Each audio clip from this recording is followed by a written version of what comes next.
Right. If we're to answer the question directly, I think my simple answer would be yes. It is the duty of the left to promote democracy. But the more complicated answer for me is no, I'm afraid.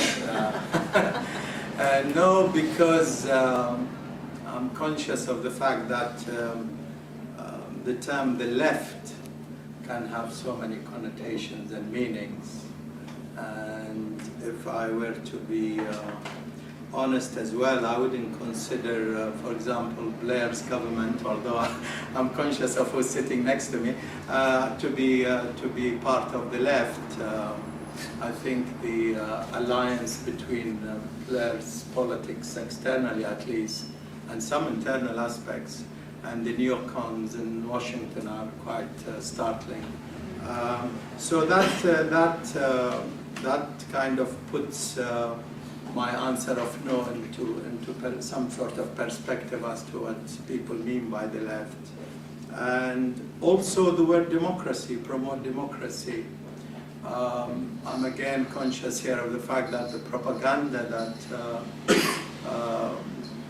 democratic governments, let's call them in Britain, United States, and elsewhere, who have upheld this slogan, I think largely for public consumption. In reality, the promotion of democracy really meant backing various dictatorships across the third world. And if you look at the map of the third world and see the various states ranged from South America to Southeast Asia, you will see that the bulk of the dictatorships and fascist regimes since World War II, actually, since after World War II, have been backed by our democratic governments. It's ironic, actually, that democratic governments of this type have habitually cohabited with dictatorships of all types. And obviously, it hasn't only been Britain and the United States. You can talk in similar fashion about the Soviet Union, can talk in similar fashion about France, Germany. The bulk of their alliances and policies have been to back up various forms of dictatorships. And if I quote some examples, if we start with the Congo and the assassination of the first democratically elected African leader, Patrice Lumumba, who was assassinated with the connivance, at least, of the Belgian government and the CIA. That was to set the scene for African politics ever since. If we move on to the coup in Indonesia, with the killing of about 1 million people and the installation of the Suharto dictatorship, one of the most brutal in the third world. Their treatment of the East Timorese people is a good example of what they did to their own people and to the East Timorese people. The coup d'etat in Chile against Allende, a democratically elected leader, 3 attempts to overthrow Chavez. I mention names not necessarily that I associate in detail with their policies, but these are elected leaders. I know the Indonesian Sukarno government wasn't elected, but it was nowhere near the fascist dictatorship that followed it under Suharto. And if I move closer where I was born, Iraq, then this is really a detailed case study worthy of examination as to how this business of promoting democracy as an umbrella, as a political slogan, in reality translate into very close alliances with the most extreme right-wing and undemocratic forces within these societies. In Iraq,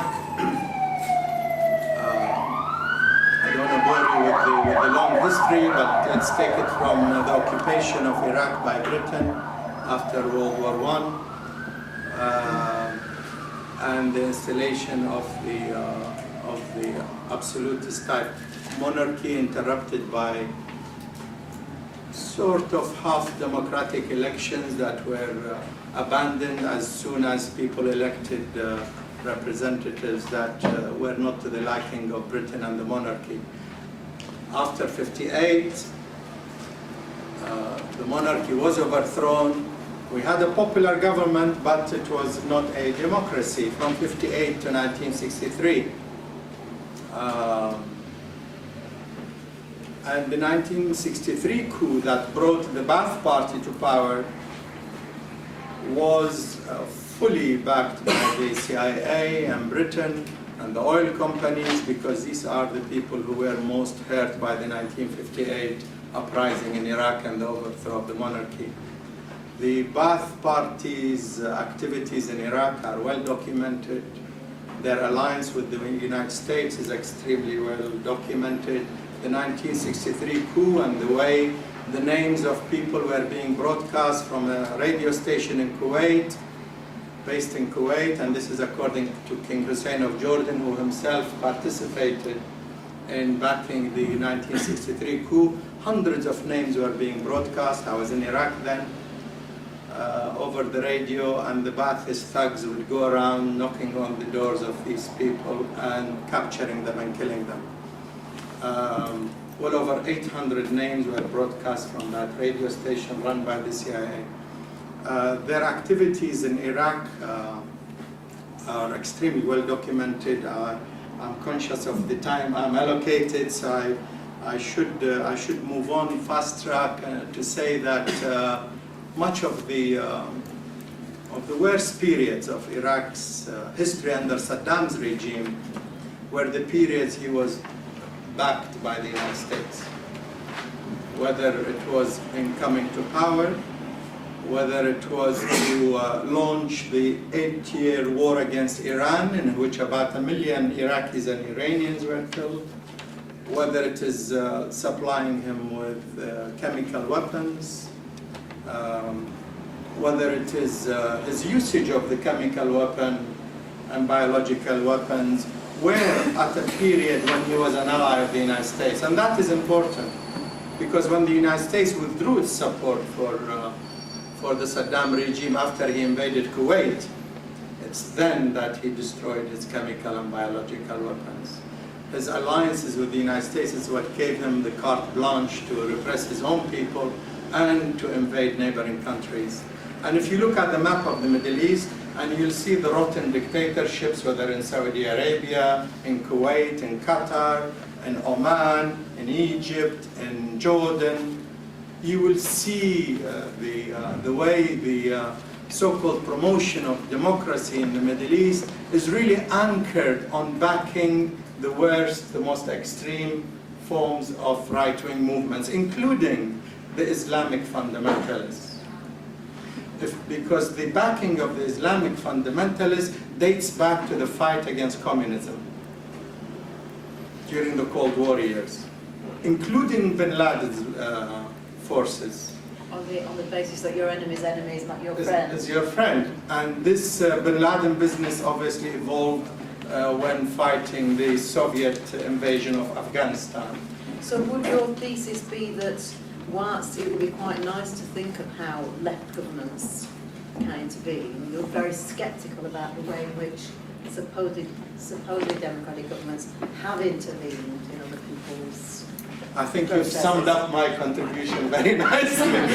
Yes, I think that sums it up quite fairly, because we need to look at the practice. If you just look at the words, then you're lost in a fog, whether it's the WMD in Iraq or whether it's stopping civil war in Iraq today. That again is a fog to justify the continued occupation of the country.